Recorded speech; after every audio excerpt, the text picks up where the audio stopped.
అరే ప్రతిసారి ఏంటి ప్రాబ్లం? ఒక హాఫ్ అన్ అవర్ వర్షం పడితే చాలు రోడ్స్ మీద ఇంత హెవీ ట్రాఫికా? మెట్రో స్టేషన్ సిచ్యువేషన్ అయితే ఇంకా వర్స్ట్. తిరుపతి క్యూ లైన్ లా ఉంది. ఇంటికెళ్లేసరికి 10:30, 11 అయిపోతుంది. మన డ్రైనేజ్ సిస్టమ్స్ అంత వీక్ గా ఉన్నాయా?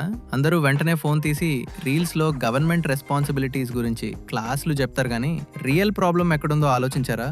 ఈ flooding and road blocks are purely because of public irresponsibility, unplanned private developer choices and outdated structural planning వల్ల అవుట్ అవుతుంది. సిటీ మొత్తం కాంక్రీట్ రోడ్స్, బిల్డింగ్స్ తోని కవర్ చేయడం వల్ల రెయిన్ వాటర్ గ్రౌండ్ లోకి సోక్ అవ్వటానికి న్యాచురల్ స్పేస్ ఏం లేదు. దానికి తోడు మన అండర్ గ్రౌండ్ డ్రైనేజ్ కెపాసిటీని ఒకప్పుడు ఉన్న తక్కువ populations and single digit rain fall intensities కోసం ప్రీ ప్లాన్ చేశారు. అది ఇప్పుడు ఎలా సరిపోతుందండి? సిటీలో డెవలప్మెంట్ అండ్ గ్రోత్ ఖచ్చితంగా ఉండాలి, కానీ అది ఇలా సివియర్ పబ్లిక్ ప్రాబ్లమ్స్ క్రియేట్ చేసేలా ఉండకూడదు. ఇక మన సైడ్ నుంచి 50% of the physical blockages plastic waste, plastic bags, plates and discarded clothes వల్ల అవుతుంది. తప్పు బ్యాలెన్స్డ్ గా రెండు వైపులా ఉన్నప్పుడు ఫస్ట్ మన సైడ్ నుంచి మిస్టేక్స్ ని కరెక్ట్ చేసుకోవాలి. City lights, know the city before you invest.